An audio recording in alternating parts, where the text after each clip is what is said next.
What's going on, everyone? We got a lot to get into, so let's get started. Now, there's an old saying that a military can win the battle and still lose the war. And every day since October 7th, Israel has successfully defeated Hamas in battle after battle, day after day. Hamas is closer to being totally dismantled today than they were yesterday, than they were on or before October 7th. I think it's a bridge too far to say that Israel is headed towards losing this war or in the direction of losing this war, but they certainly appear to be losing international support for this war, and that looks like it's getting worse day over day. There's a few aspects in today's video, I think, that will help to highlight that. I'm beginning with the new Gaza port that the United States is set to build here in the coming weeks. The support ship, the General Frank S. Besson, which is an LSV, a logistics support vessel, set sail from the United States on Saturday. This kicked off less than 36 hours after President Biden made his announcement during the State of the Union address. According to U.S. Central Command, they say that it is carrying the first equipment to establish a temporary pier to deliver vital humanitarian supplies to Gaza. Now, the U.S. plan here is to establish a temporary port for aid deliveries to Gaza that will take up to 60 days to carry out and will eventually include more than 1,000 American personnel, according to the Pentagon. Then Pentagon spokesperson Major General Pat Ryder said that once established, this new facility, this new pier, could provide more than 2 million meals to the citizens of Gaza per day, adding that there will be no U.S. forces on the ground in Gaza. And as a part of this overall effort, Washington is working with a variety of regional partners. Then Al Jazeera put out kind of an explainer of what this Gaza Pier project looks like, which is important because this is reaching a lot of people. And how Al Jazeera explains this is how it's going to be received by a large portion of the global population. They said this pier seems to be a complicated workaround for a problem that has a much simpler solution: for Israel to open land crossings into Gaza.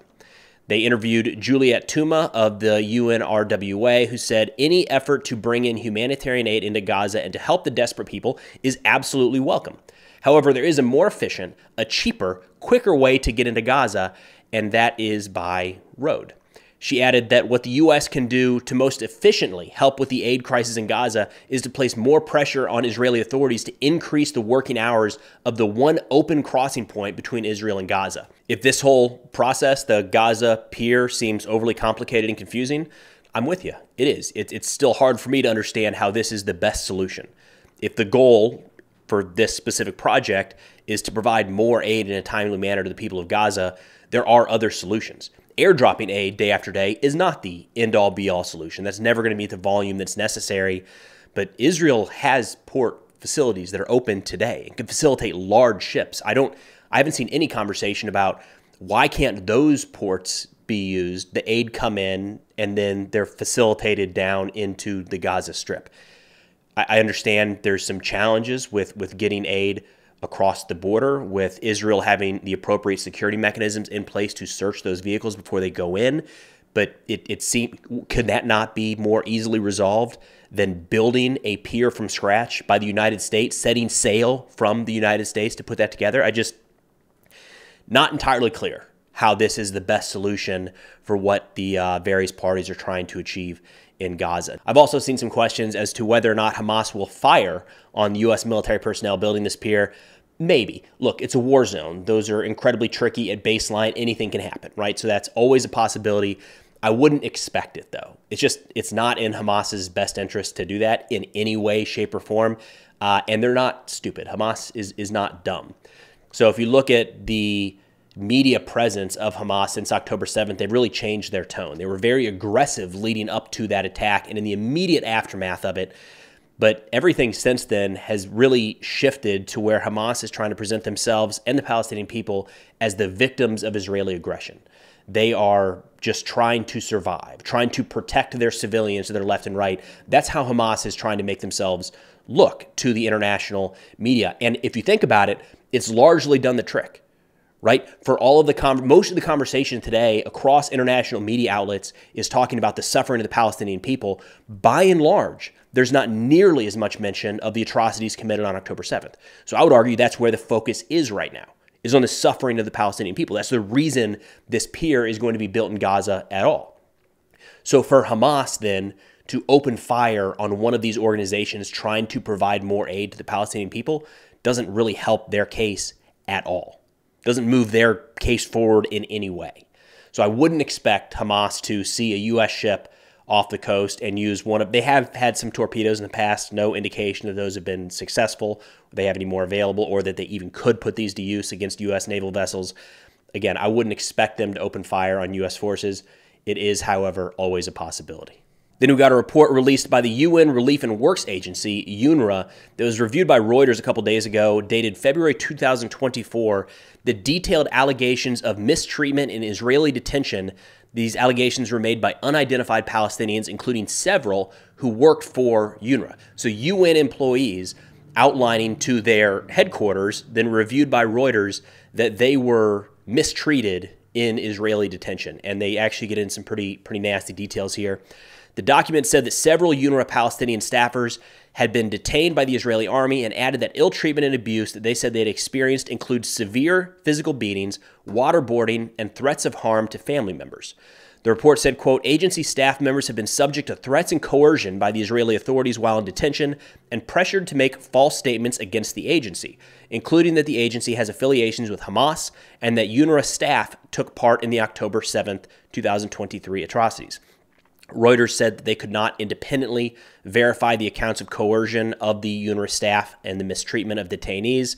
UNRWA also declined a Reuters request to see the transcripts of their interviews alleging this series of abuse. All right, so this is something that already has been the subject of some pretty significant gaslighting, and it's going to continue, so I'll try to provide a little background here to help as you see more information coming out on this front. For one, there has already been video, photo, cell phone data, and audio recordings released showing some of these UNRWA employees taking part in the October 7th attacks. That did happen. There's hard evidence showing that some of these employees took part.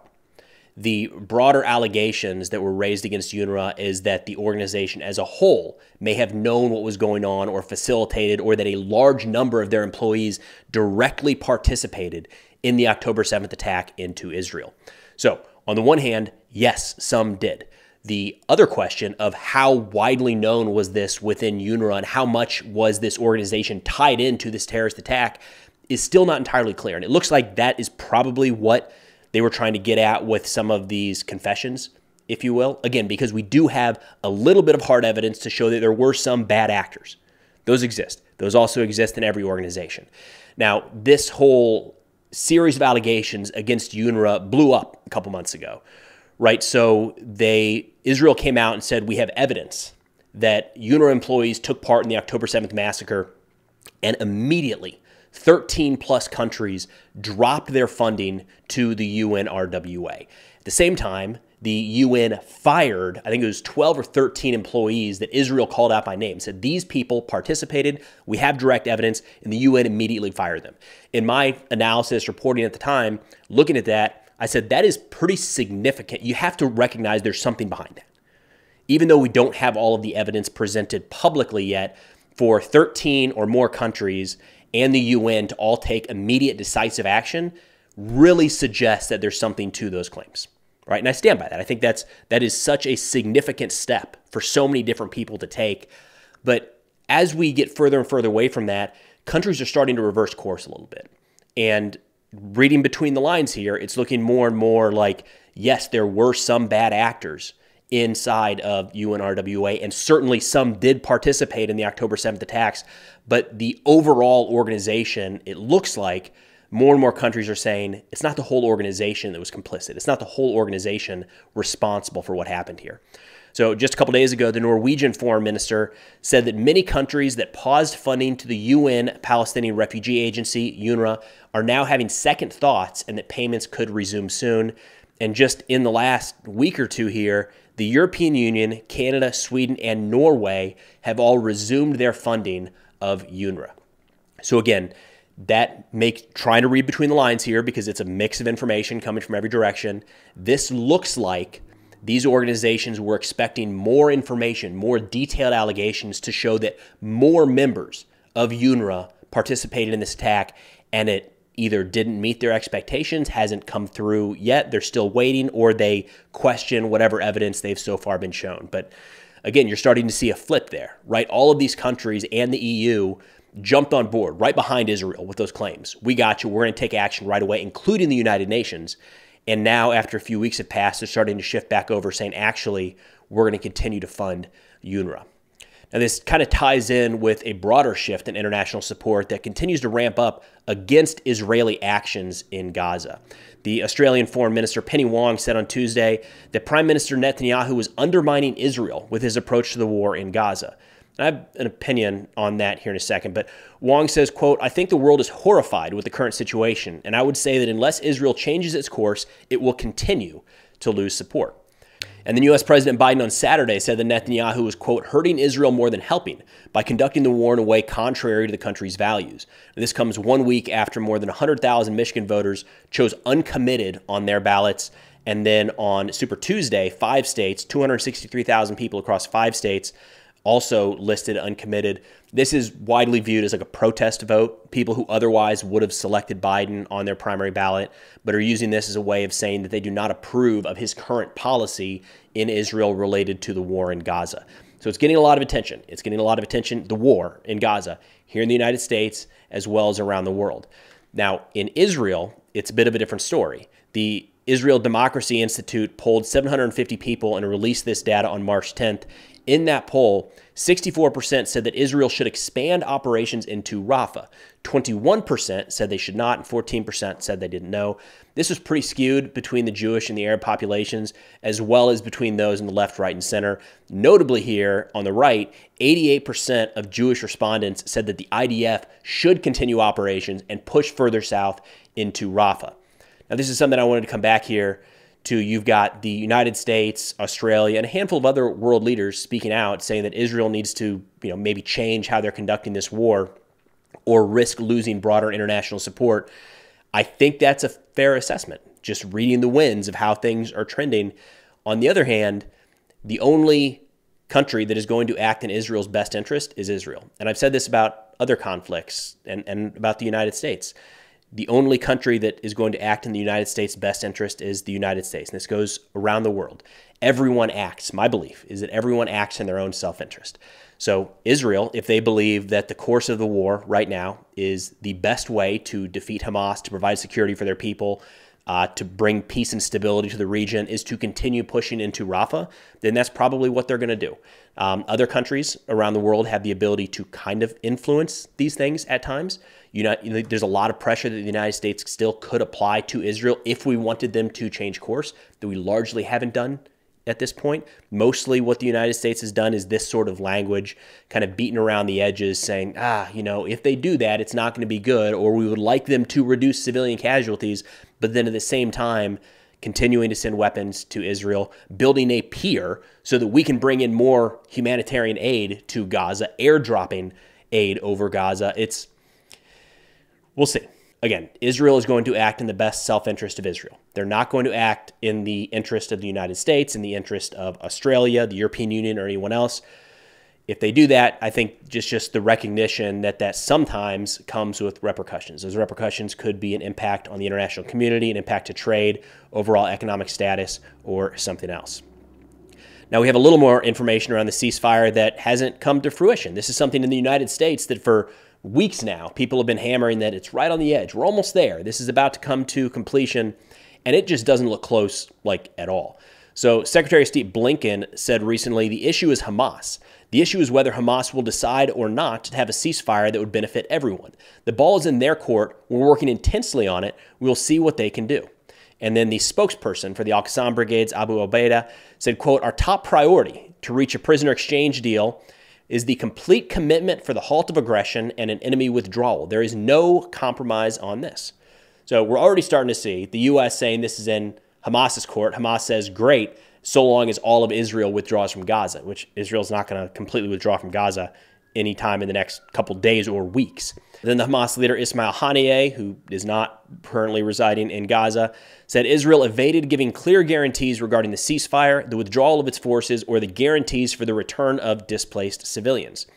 He said that Hamas showed positivity and responsibility in the course of the negotiations, but said that Hamas would not accept an agreement that does not end the war or expel the enemy from Gaza. Again, This has been consistent, which is why it's been so confusing that in some news reports, they're saying we're almost there for a ceasefire, because when you look at what the two sides are saying, they're nowhere close. Maybe it's just posturing, but it's the same posturing that didn't permit a ceasefire 2 weeks ago or last week, and it's the same language today, right? You still have Hamas saying, great, we will agree to a permanent ceasefire so long as all Israeli forces leave Gaza. That's not on the table. That's going to leave Hamas in power in Gaza, and that's a non-starter for the Israeli side from everything that I've seen. Now, this outline here, reportedly, this possible ceasefire that was being negotiated included a 3-phase humanitarian pause with 35 to 40 Israeli hostages, including women, men over the age of 60, and those with serious medical conditions released during the first 6-week phase. Then Israeli soldiers and the bodies of hostages killed would be released in the second and third phases. An unnamed Palestinian source familiar with the talks supposedly said, what is proposed now does not meet the minimum demands of Hamas or the needs of the Gaza Strip. There needs to be a commitment on the part of the United States, Egypt, and Qatar in the presence of a sustainable truce that leads to a comprehensive and permanent ceasefire. Again, everything coming out of the Hamas side, whether it's from these unofficial people listening in, familiar with the talks, if you will, to their military spokesperson, to the head of Hamas, Ismail Haniyeh, all of them are talking about a permanent end to the war. I haven't seen much language on the Israel side at all about permanently ending the war while Hamas retains some degree of control of Gaza and some military capability. So again, to me, for all the talk of a ceasefire is right around the corner, it doesn't look close at all. But that's all we got for now. Of course, if interested in this or other national security subjects, be sure to check out our Substack, linked in the description below. Yesterday, we put out an article talking about the future of AI and actually how Israel used AI to assassinate an Iranian nuclear scientist just a couple of years ago. It's kind of a crazy story, but it gives an idea of where this whole military AI issue is headed, if you will. Again, it's free, linked in the description below.